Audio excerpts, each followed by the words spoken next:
نبی پاک صلی اللہ تعالی علیہ وسلم کا فرمان ہے کہ جو جمعہ کے دن، حدیث پاک کا مضمون ہے، 200 بار درود پاک پڑھے اس کے 200 برس کے گناہ معاف کر دیے جاتے ہیں۔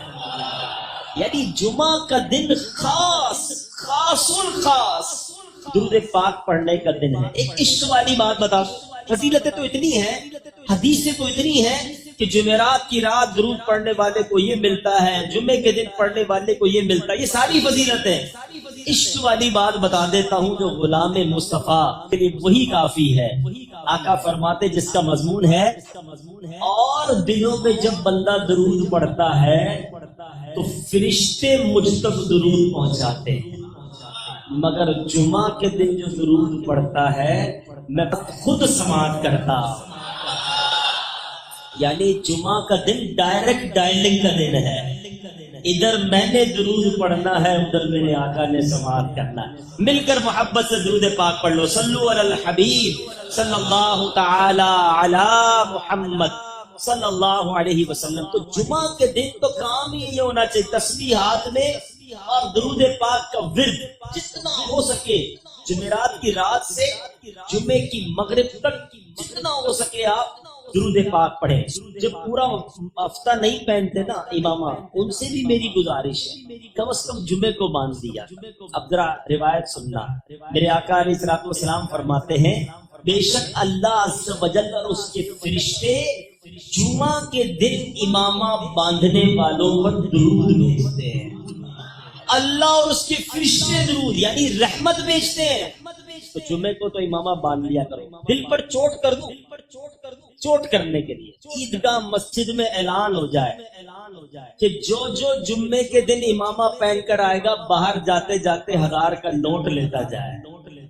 بتاؤ کوئی آئے گا بغیر امامے کے؟ باہر امامے کی دکانیں کھل جائیں گی۔ ارے بھائی عیدگاہ مسجد میں امامہ دو، جلدی سے 1000 روپے ملیں گے، جو مسجد میں بھی جگہ نہیں بچے گی 1000 روپے کے لیے۔ ادھر اللہ اور اس کے فرشتے درود بھیج رہے ہیں۔ بتاؤ نا دنیا کی قیمت کی کوئی کمپیریزن ہے؟ تو جمعے کو تو امامہ پہن لے، نیت کرتے ہیں انشاءاللہ۔ آگے چلیں، روایت سن لیجئے۔ حضرت حمید عبد الرحمن رحمۃ اللہ تعالی اپنے والد سے روایت کرتے ہیں کہ جو شخص جمعے کے دن اپنے ناخن کاٹتا ہے اللہ تعالیٰ اس سے بیماری نکال کر شفا داخل کر دیتا۔ یہ بہت سارے لوگ کہتے ہیں رزق میں بڑی تنگی ہے جناب، کاروبار بڑا مندہ ہے، تو مفتی امجد علی اعظمی لکھتے ہیں کہ جمعے کے دن ناخن ترشوانا مستحب ہے۔ ہاں اگر زیادہ بڑھ گئے ہوں تو جمعہ کا انتظار نہ کرے کہ ناخن بڑا ہونا اچھا نہیں، کہ ناخنوں کا بڑا ہونا تنگی رزق کا سبب ہے۔ بڑے بڑے لڑکوں نے بھی لڑکیوں نے بھی ناخن بڑھائے ہوتے ہیں، پھر کہتے جناب روزی میں تنگی آ گئی، کاروبار مندہ ہو گیا، گھر میں بڑا پرابلم ہے۔ تو ناخن بڑھانا بھی یہ تنگی رزق کا ایک سبب ہے۔ سبحان اللہ۔ جمعے کے بارے میں میرے آقا فرماتے ہیں الجمعۃ حج المساکین، یعنی جمعہ کی نماز مساکین کا حج ہے۔ اور دوسری روایت میں ہے کہ الجمعۃ حج الفقراء، جمعہ کی نماز غریبوں کا حج ہے۔ اور سبحان اللہ، مسجد میں ٹھہرنے کی بات ہو رہی تھی، امام غزالی رحمت اللہ تعالی فرماتے ہیں کوئی شخص نماز جمعہ کے بعد اگر عصر کی نماز پڑھنے تک مسجد میں رہے اور اگر نماز مغرب تک ٹھہرے تو افضل ہے۔ کہا جاتا ہے کہ جس نے جامع مسجد میں جمعے کی نماز ادا کی وہیں رک گیا اور عصر کی نماز تک ٹھہرا رہا، اس کے لیے حج کا ثواب ہے، اور اگر وہیں رہ کر مغرب پڑھی اس کے لیے حج اور عمرے دونوں کا ثواب ہے۔ یہ ہے جمعہ کا دن، نیکیاں کمانے کا دن۔ تو کوشش کریں کہ یہ جمعہ کا دن خاص نیکیوں میں، عبادت میں، اللہ کی رضا والے کاموں میں گزاریں۔ میٹھے اسلامی بھائیوں، جب بھی محرم کا مہینہ آتا ہے ہمیں خاص کربلا والوں کی یاد دلاتا ہے۔ تاریخ دنیا میں ایسی ظلم کی داستان کبھی نہ ہوئی ہوگی کہ نواسہ رسول، جگر گوشہ بطول، پیارے آقا علیہ الصلوۃ والسلام جن کو فرمائیں میرے پھول، ان کے ساتھ جو ظلم کیا گیا کربلا کے میدان میں 3 دن بھوکا اور پیاسا رکھ کر پورے قافلہ امام حسین کو شہید کیا گیا۔ ایک عجب داستان ہے، جب بھی سنے آنکھیں اشکبار اور دل بے قرار ہو جاتا ہے۔ بہت سارے لوگوں کا دل جو ہے وہ مسجد میں نہیں لگتا۔ مسجد میں پہلے کیوں جاؤں بھائی، اتنا انتظار کرنا پڑے گا، بیان سننا پڑے گا، نماز تو دیر سے ہی ہونی ہے نا۔ یہاں بہت سارے لوگ بالکل جماعت کھڑی ہو جائے اس کے بعد آتے ہیں، کچھ لوگ رکوع میں امام صاحب چلے جائیں پھر آتے ہیں، اور جیسی نماز ختم ہوتی ہے ویسے نکلنے کی کوشش کرتے ہیں۔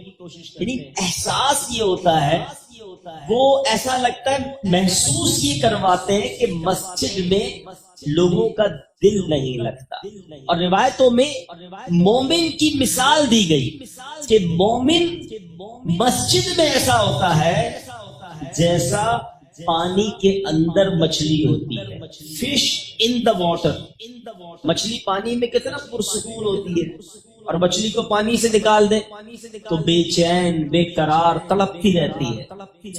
مگر بدقسمتی کے ساتھ بہت بڑی اکثریت ہماری وہ ہے کہ وہ مسجد کے اندر اس طرح ہوتی ہے جیسے مچھلی پانی کے باہر ہے، بے قرار بے چین، گھڑی دیکھتے رہیں گے یار کب اذان ہوگی، کب جماعت ہوگی، کبھی امام صاحب 1 منٹ لیٹ ہو جائے، 2 منٹ لیٹ ہو جائے تو امام صاحب کو پکڑ لیں گے، اگر 2 منٹ آج آپ نے لیٹ جماعت شروع کی، امام صاحب 1-2 منٹ لمبی نماز پڑھا دیں، دعا طویل کر دیں، اس پر اعتراض کرنے والے اعتراض کر رہے ہوتے، حضرت آج آپ نے 2 منٹ لمبی دعا کرا دی۔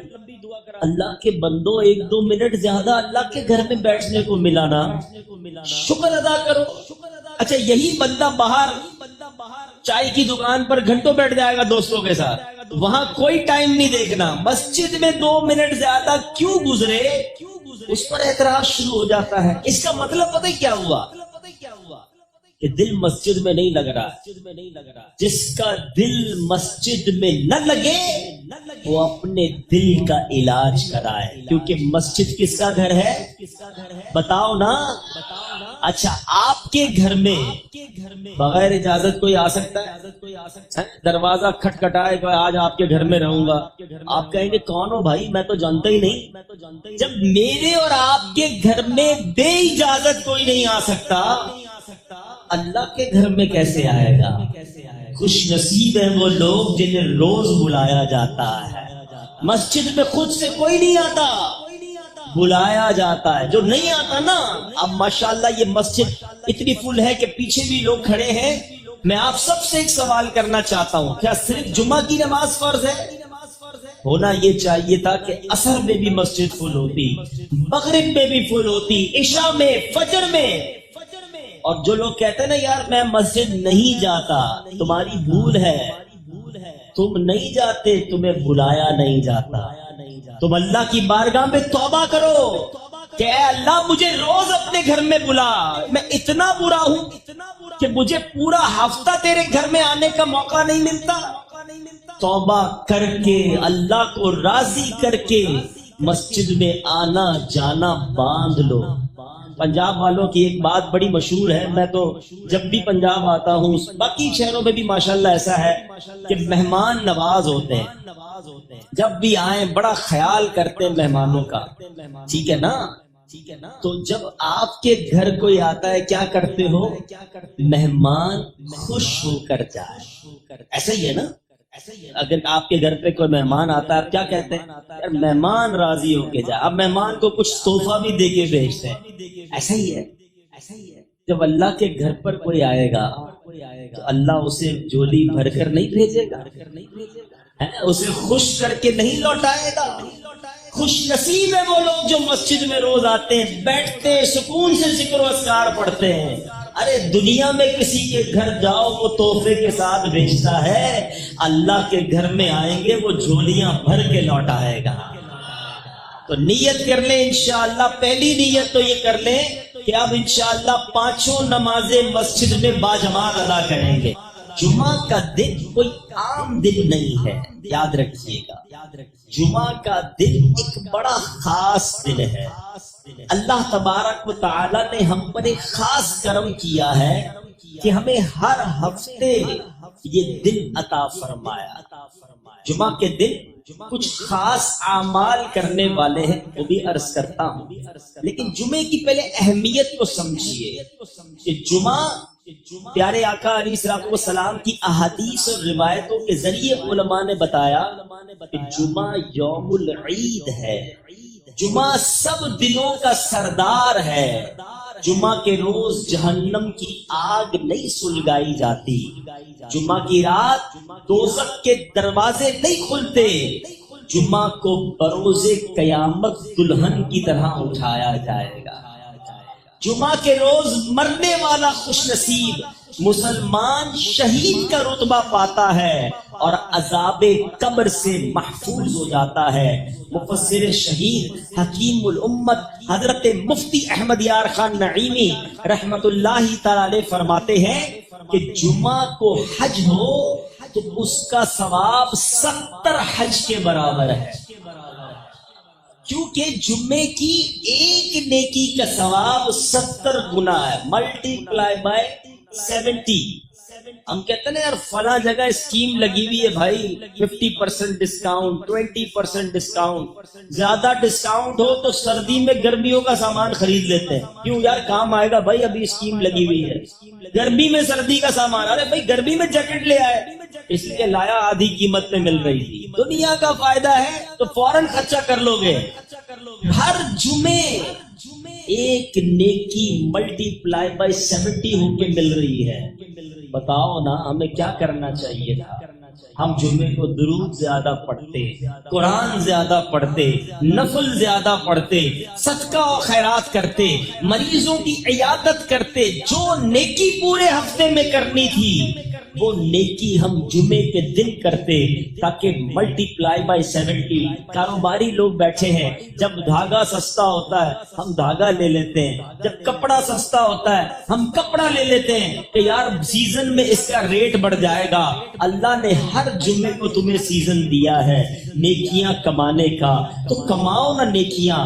اب ایک دل جلتا ہے کیونکہ فیصل آباد میں بہت سارے علاقوں میں جمعہ چھٹی ہوتی ہے اور جمعرات کی رات ویکینڈ نائٹ بن جاتی ہے۔ جب بھی چھٹی کی رات ہوتی ہے تو اسے کہتے ہیں ویکینڈ نائٹ، چھٹی کی رات۔ ہونا یہ چاہیے تھا، جمعے کی چھٹی اسلامی ممالک میں کیوں تھی؟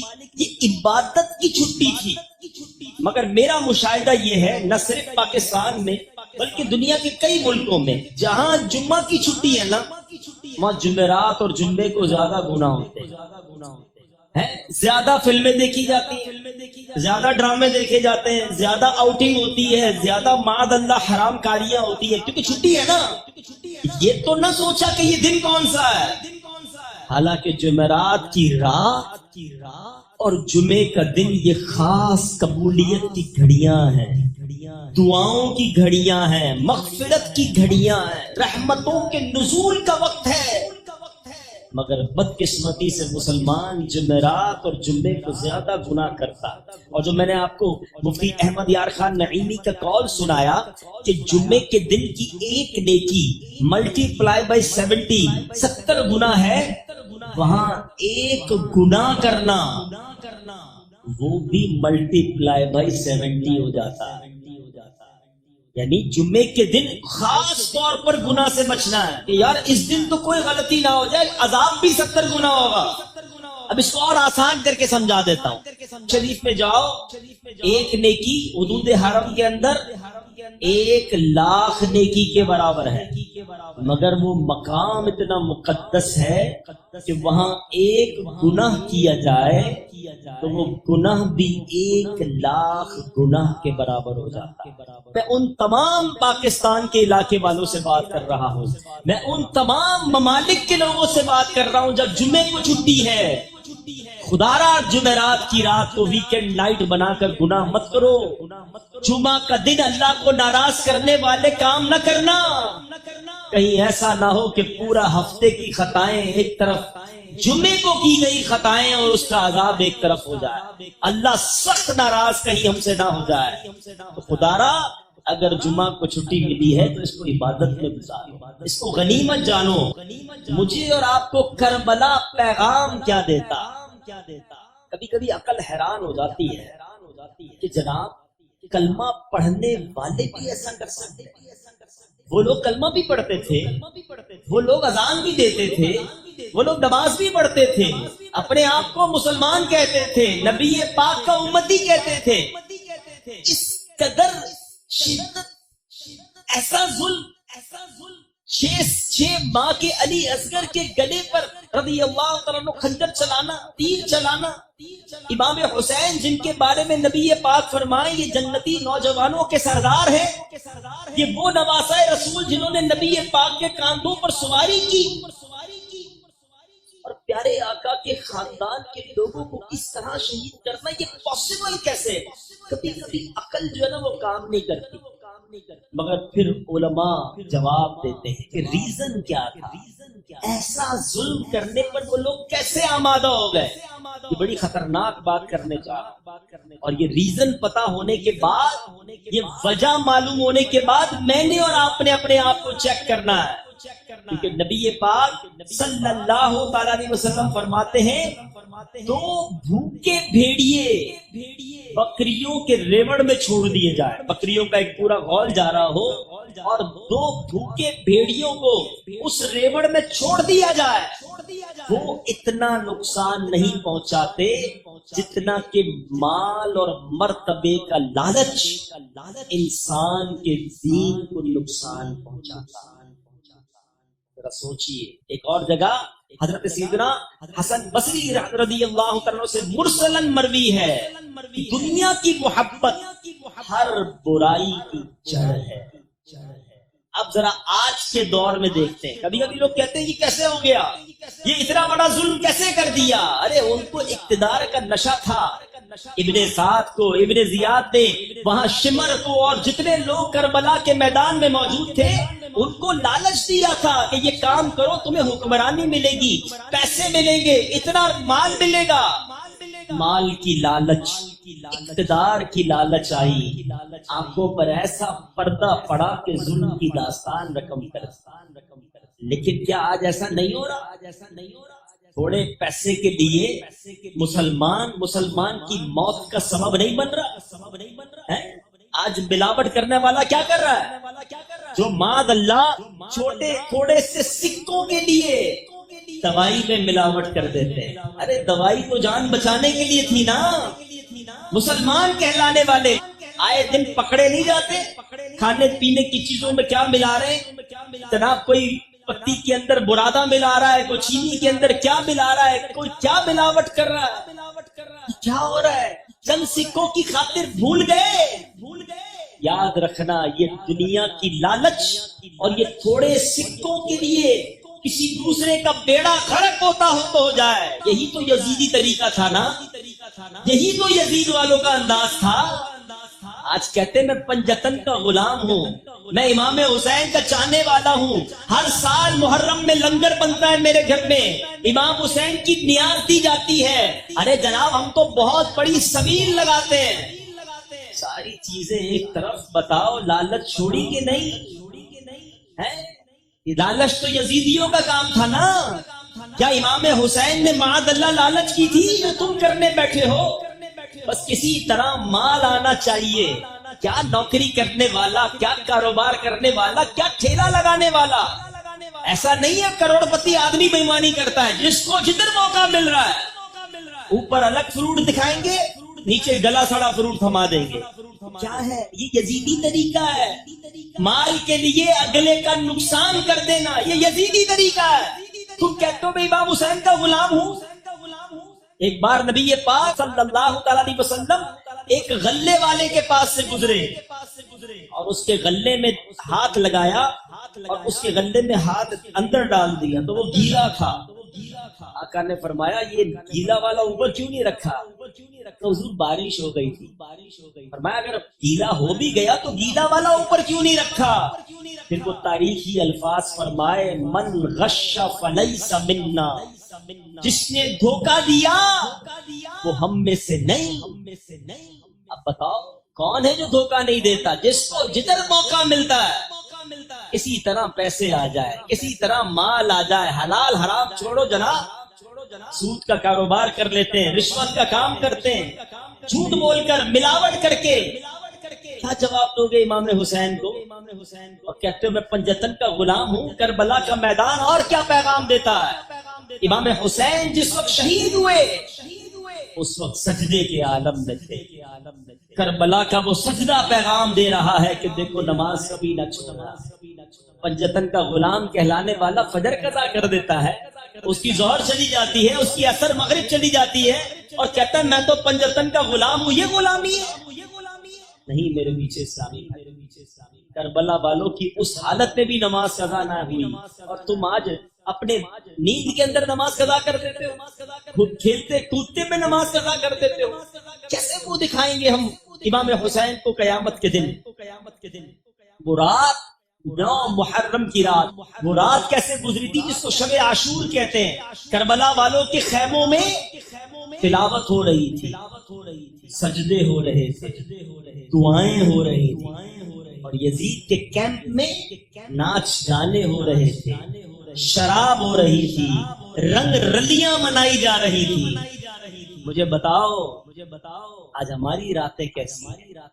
تلاوت کے ساتھ، نمازوں کے ساتھ، دعاؤں کے ساتھ، یا فلموں ڈراموں کے ساتھ، ناچ گانوں کے ساتھ، معاذ اللہ کچھ لوگوں کی شرابوں کے ساتھ، بدکاریوں کے ساتھ. بتاؤ نا یہ راتیں یزیدی طریقے والی ہیں یا حسینی طریقے والی ہیں؟ صرف زبان سے کہنا کافی ہے کہ میں پنجتن کا غلام ہوں، صرف زبان سے کہنا کافی ہے کہ میں امام حسین کا چاہنے والا، میری جان قربان. ارے جان تو بعد میں قربان کرو گے، وقت قربان کر کے نماز تو پڑھ لو. امام حسین کے مبارک سر کو جب یزیدی لشکر نیزے پر اٹھا کر جا رہا تھا تو وہ سر انور تلاوت کر رہا تھا. عبادت ہو تو ایسی ہو، تلاوت ہو تو ایسی ہو، سر شبیر تو نیزے پہ بھی قرآن سناتا ہے. امام حسین کا سر تو نیزے پر بھی تلاوت کر رہا ہے. اور جو پنجتن کے غلام ہونے کا دعویٰ کرتا ہے اس سے پوچھو بھائی قرآن پڑھنا آتا ہے؟ قرآن پڑھنا بھی نہیں آتا. پڑھنا تو دور کی بات، پڑھنے کی ایبیلٹی بھی نہیں ہے. یہ کیسی غلامی ہے؟ پوچھو نا اپنے آپ سے. شربت پلانا، نیاز کرنا، نعرے لگانا بلا شبہ اچھی بات ہے، میں ڈسکریج نہیں کر رہا، مگر حقیقی غلامی تو یہ ہے نا کہ قرآن پڑھ کر امام حسین کو ایصال ثواب کریں. تو آج یہ نیت کر کے جاؤ اس بار کا محرم ہماری زندگی کا ٹرننگ پوائنٹ بن جائے. ہمارے دوست ہم سے پوچھے یار تم 5 وقت کے نمازی بن گئے، خیر تو ہے، پہلے تو نہیں پڑھتے تھے. تو میں بتاؤں کہ الحمدللہ محرم آیا، میں پنجتن کا غلام ہوں. امام حسین نے سجدے میں نماز پڑھتے ہوئے سر کٹایا، میں نے بھی نیت کر لی میری اب کوئی نماز قضا نہیں ہوگی. کوئی کہے یار پہلے تم بڑے غلط کام کرتے تھے، تم جناب حرام کماتے تھے، تم نے وہ کام چھوڑ دیا. آپ جواب دیں میں پنجتن کا غلام ہوں. کربلا والوں نے سر کٹا دیا، باطل کے آگے سر نہیں جھکایا. اب میں چند سکوں کے لیے اپنا دین. بڑی کمال کی آیت ہے، بلکہ یہ آیت جو سمجھیے ہمارے فیملی کے نظام کو، میاں بیوی کے معاملات کو، زوجین کے حقوق کو اور وراثت کے معاملات کو بڑے کمال کے ساتھ بیان کرتی ہے. یعنی ایک ہی آیت میں پورے گھر کے نظام کو شاندار انداز میں ہمیں چلانے کا فارمولہ رب کریم نے عطا کیا. کیا کمال کی کتاب ہے قرآن پاک، کیسا کلام اللہ ہے جو ہمیں دنیا میں زندگی کیسے گزارنی ہے، فیملی لائف کیسے گزارنی ہے، کاروبار میں کیا احتیاطیں کرنی ہے، عوام میں کیسے رہنا ہے، اللہ کی رضا والے کام کیسے کرنے ہیں، جنت کی تیاری